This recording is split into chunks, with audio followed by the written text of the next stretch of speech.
So it's really important to understand sloping, and I avoid sloping as much as possible. Generally, I try and find like I had a deal sent to me the other day. It's probably about a month ago, and it was a good lot for a good price.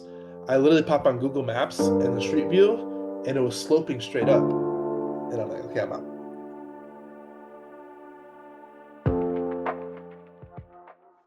Slope is going to be your topography. Let me see if I can pull a good one up here. Let me see what I have open. So I had a deal sent to me a couple weeks ago. Um, let me find a good one for you. So your topography. I'll kind of spin it first. So topography is really important. So um, if you're messing with freeway or near freeway stuff, if next time you drive on the freeway, pay attention to how much the freeway is built up. If you think about it right now, on the nearest interstate 5, 10, 20, 35, 65, whatever interstate is nearby you that cuts nearby you, think of the on-ramp getting onto that and sloping. So whenever you're next to like an expressway, the expressway is built up like 15, 20 feet. It's crazy. I have a lot. I've been working for 5 years. It's next to the freeway. And when they built the interstate, they actually removed dirt from the neighboring parcels and they built up the whole freeway interstate. And the reason why is for flooding and drainage.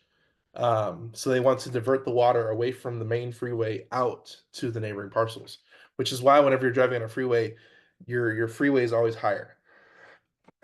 So on substitute, not like smaller freeways, they do the same thing, but sometimes like when they're cutting in roads, the history of roads is really it's always really cool to me. I like it. So most of the roads, like the main roads that cut through America, they're old like Pony Express routes.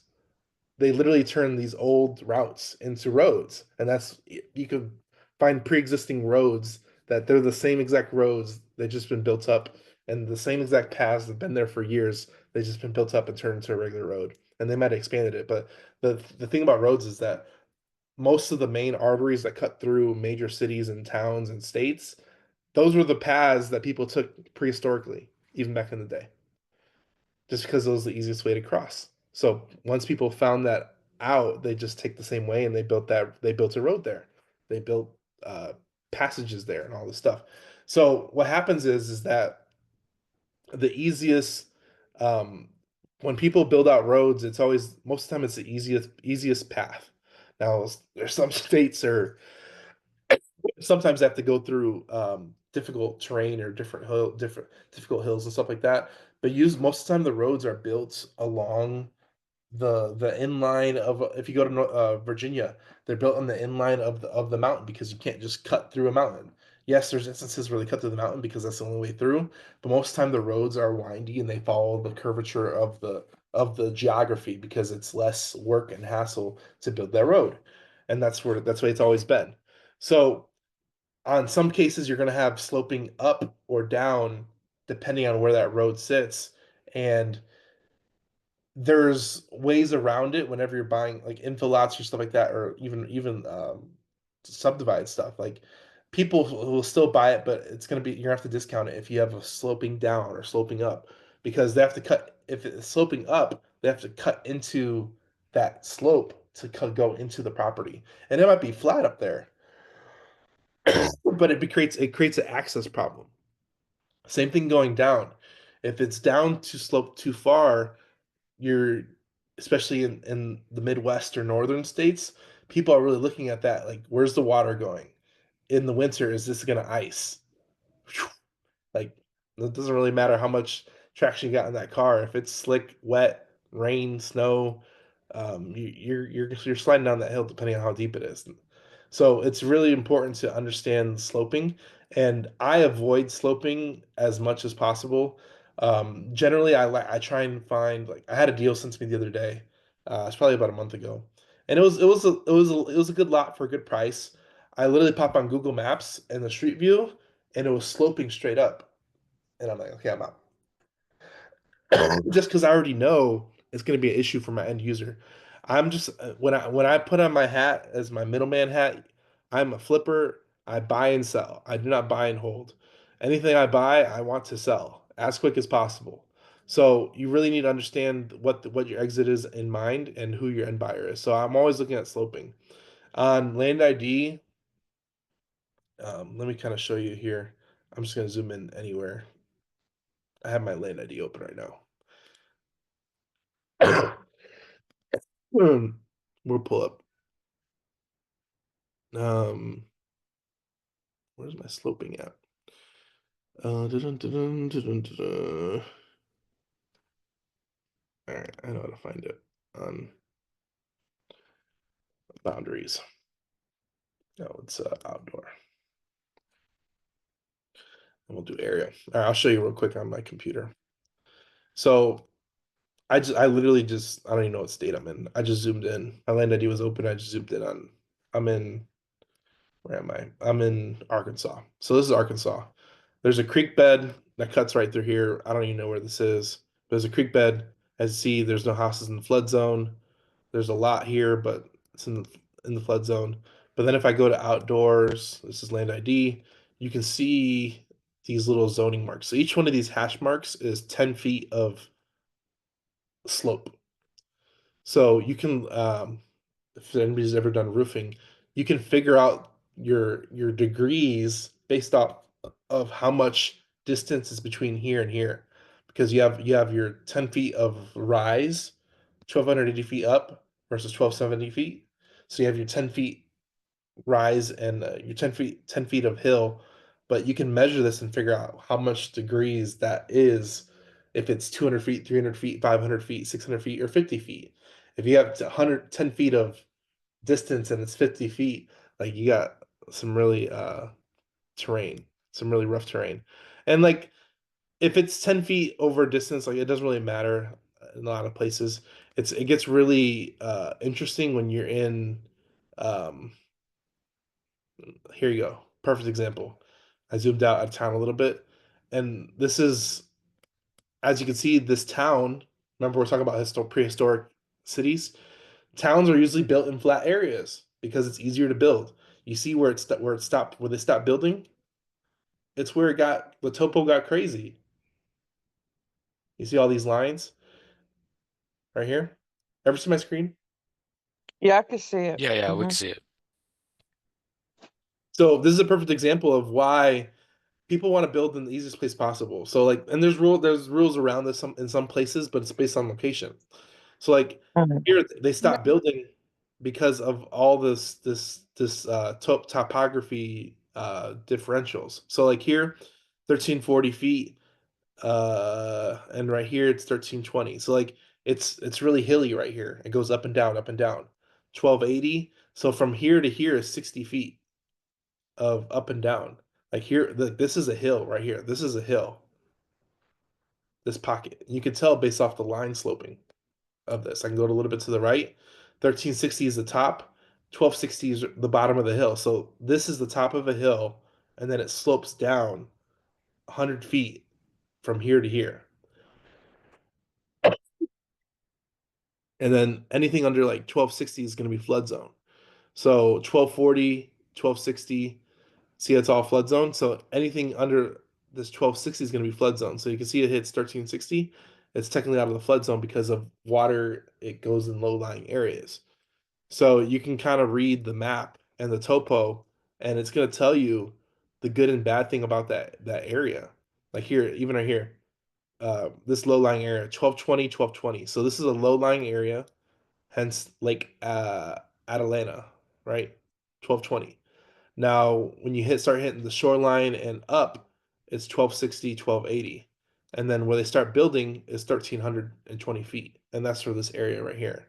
So you can really see where they're avoiding the flood zone and they're avoiding that embankment of where it drops down into this low-lying area.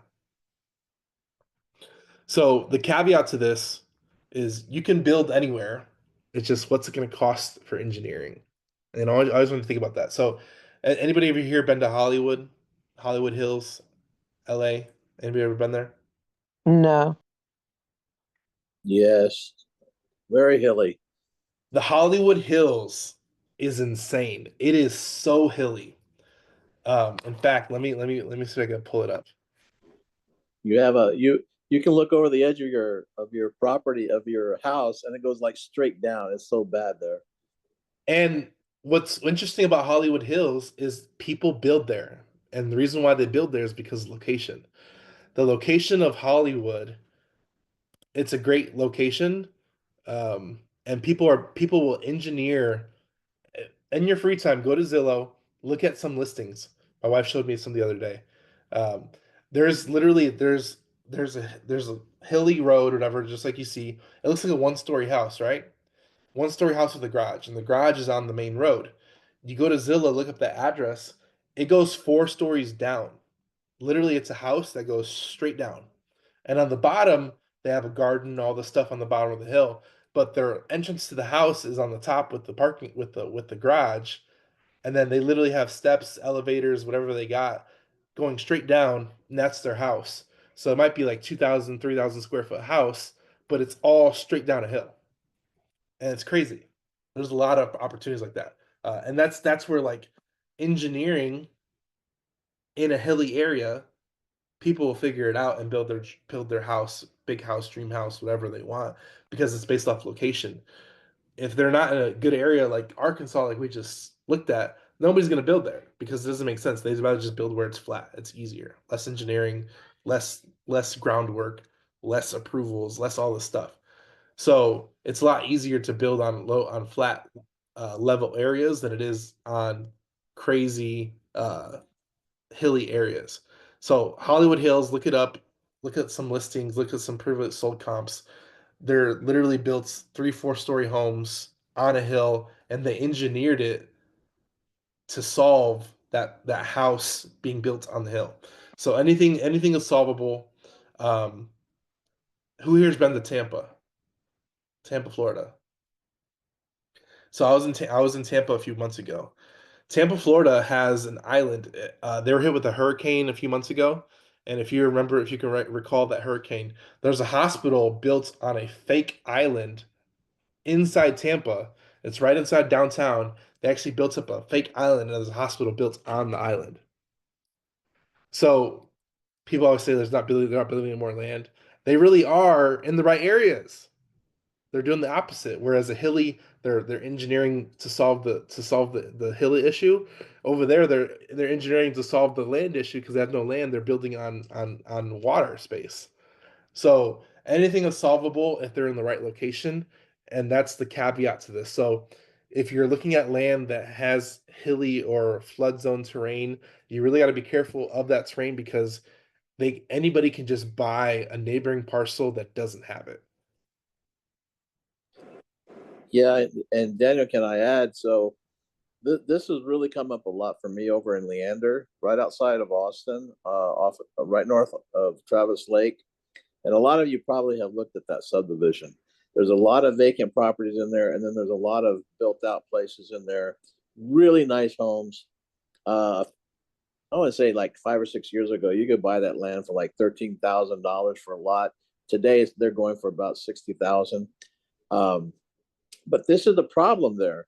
And when you turn on your contour map there, you're going to see the contour going across the lot. So this is what you're looking for, right? And you'll see a whole street where there's no houses built on that street, and you're wondering why. And you know your seller's probably trying to sell it. They're trying to get the same decent price everybody else can. But yeah, you're right. You can go around the corner and buy a flat lot.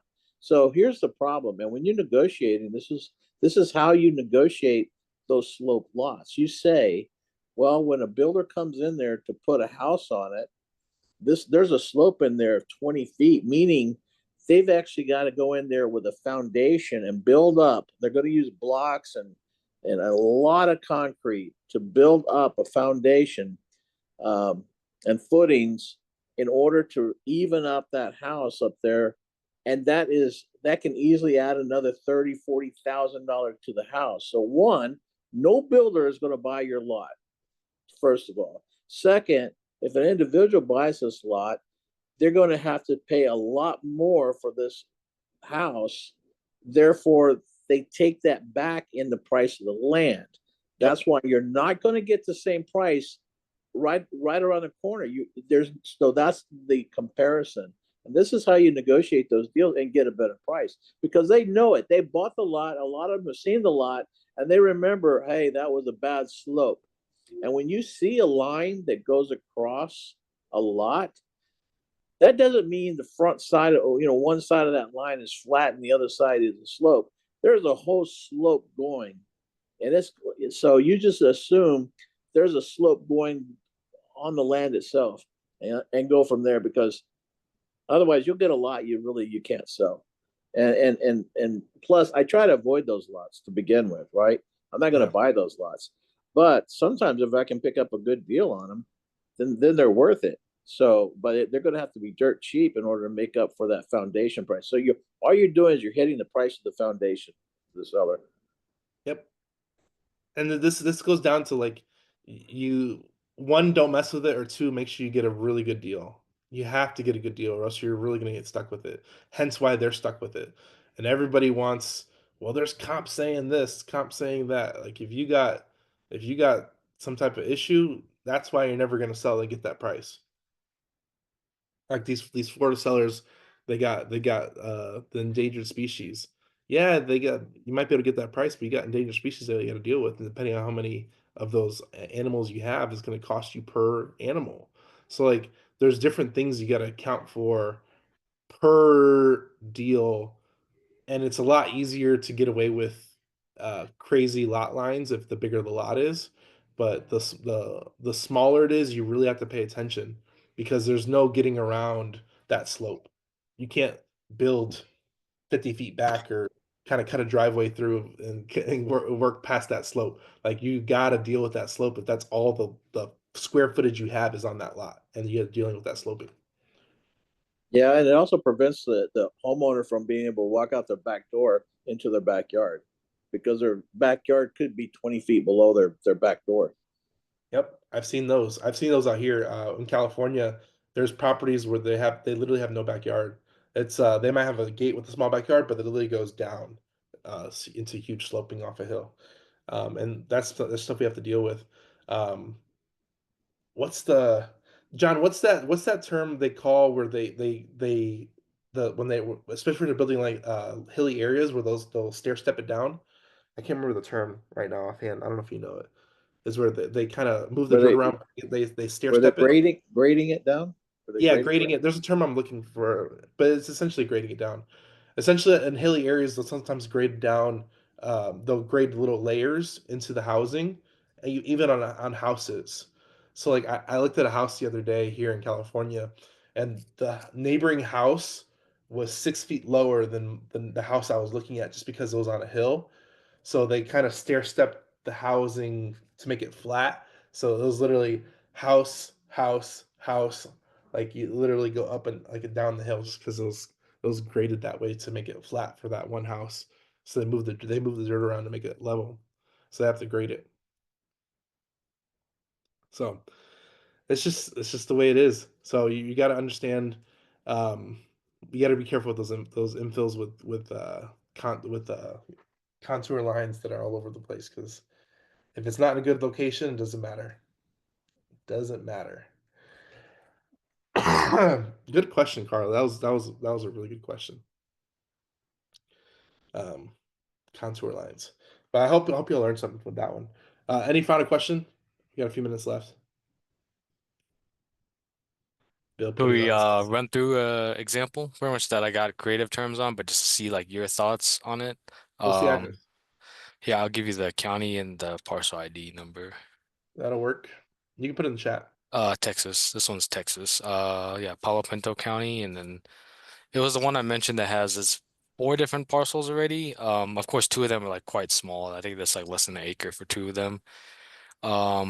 But it has RVs on it. The comps are selling in the area for pretty good, but then they were still wanting about 200,000 down, which is a bit high. Like I said, I tried to break it up and offer to them, and they said the longest term they could do is 5 years. I tried to pitch longer, but they said they're still flexible on the list price. I did offer a lot less. Oh yeah, let me send you the Zillow link too, so you can see that. But Yeah. I don't know how the agent said that they could apply for commercial zoning. I'm not sure if that would ever affect it, or the goal is try to arbitrage. But this is still about an hour and 5 minutes from Fort Worth. But there was good traction as far as comps in the area for sales wise. And the story is it's between I think a son and then of course parents. They kind of own the share the parcels like ownership wise, and then the motivation is I think the son wants, of course, to move to a different place, so that's why they want a lot down. Parents aren't really too crazy. I think there's like two RVs on there. They may include it, or they said whatever is kind of negotiable. But they've been sitting on market, I believe, for a little bit. I made a few offers to them, just kind of going back and forth. Yeah, surprisingly, sitting on it for about almost a year. And I So don't think they've advertised it separately either, like the east side. is it all these lots? Yeah, it's four of them. So it's like the left one's like I think 17 acres. Those two small ones, and then the east one is I think 9 acres. Yeah, I like it because it's already cut up, and this is where like peop families that do this they can break the 10-acre rule if it's family for family use. So sometimes they break it apart for whatever, and it makes it a lot better. So this one I like just because it's 4 lots. Um, how much do they want for this? Well, let's if you click that Zillow link, they're asking was it that 540? I offered, like I said, even recently, like I said, 400 something. But I tried to break it down the down payment, but they were still stuck on. They came back to me. Originally, they wanted 225 down, and then of course I got them. They said they want 200 down, but they said the list price is still negotiable. I offered 370, and I offered like 410 for the recent. But they said the max 5 years, they might do more. But as you know, the biggest hurdle is the down payment. 291 days. Yeah, they're on market a long time. Yeah, because the comps for the smaller, it kind of ranged. Let's say I wrote down was they got 5 acres sell for 135, another 5 acres sold for 249.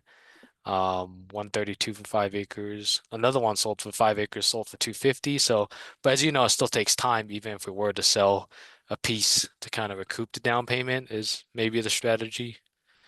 But This even then, I think this it's tight. with the high down payment, this has to be like some type of you want to do like a novation with this one or Yeah, um because the high down payment doesn't really help very much exactly. unless you can line up a cash buyer that's gonna put that 200 down or whatever.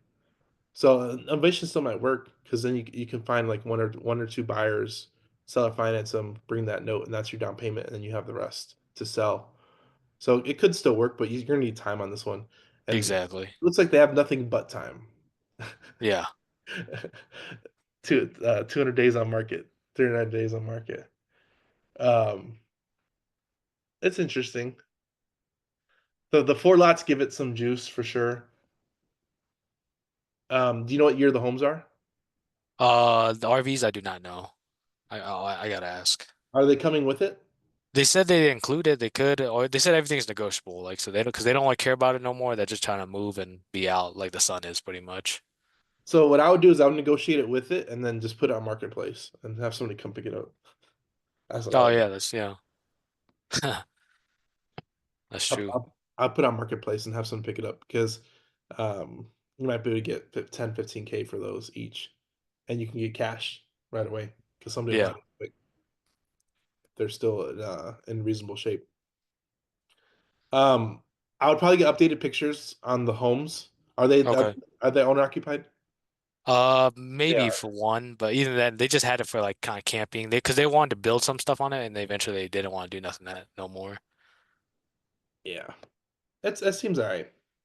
It seems all right. We have to negotiate the terms on that one. I would try and do innovation with that one because it seems like they're not really negotiating a price. And then I'll try and do Yeah. innovation with the high down, and then really get like 3 to 4 months, even if it's on like a non-exclusive option. Is it for sale by owner or is it listed? It's listed, but agent's nice. Sellers seem nice and not too crazy, but like I said, just because they were negotiating on the list price, but I'll double check on what price and year RVs and try to see something. Because like I said, 200 down, I expect to get like I said $2 million or more property, of course. What the good thing about this one is it's 291 days on market. Usually a listing agreement is for a year, so it might fall off the MLS here in the next 70 days. So that might cut out some noise from the agent. Yeah. So I would definitely keep an eye on it, and if it does fall off market, I would go direct and see if you can Okay. get something, because even 540, if you cut out the agent, not that the agent's not involved, that should get you another 30 grand discount. Yeah, but they were discounted already. Like said they would take lower, but they never still gave me a number on their side. I just offered lower every time. Yeah, Yeah. I'll look at it a little bit after the call. No rush. I'll let you know. I'll let you know. I appreciate everybody coming out. I am feeling better, so I appreciate everybody being help me out last week because I was sick. So I'm still a little bit, but I'm over the hump. I hope you all learned something, and we'll see you all next week. All right. Thank Have you. a good Thank day. you. Okay, bye. Bye. Thank you, John. Bye.